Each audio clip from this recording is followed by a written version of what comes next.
গোপালের এক বন্ধুর বাবার শ্রাদ্ধে গোপাল নিমন্ত্রিত হয়ে গিয়েছিল।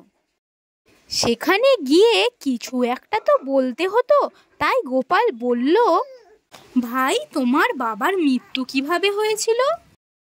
বন্ধুটি তখন বলল, বেকায়দায় বল্লমের খোঁচা খেয়ে মারা গিয়েছিলেন আমার বাবা। গোপাল তখন বলল, কোনখানে খোঁচাটা লেগেছিল? বন্ধুটি বলল, চোখের একটু দূরে। গোপাল তখন তাকে বলল, দুঃখ করো না ভাই, তবু চোখটা তো বেঁচে গেছে। চোখে লাগলে কি হতো বলো তো? চোখ বলে কথা, ভগবানের অশেষ দয়া বলতে হবে।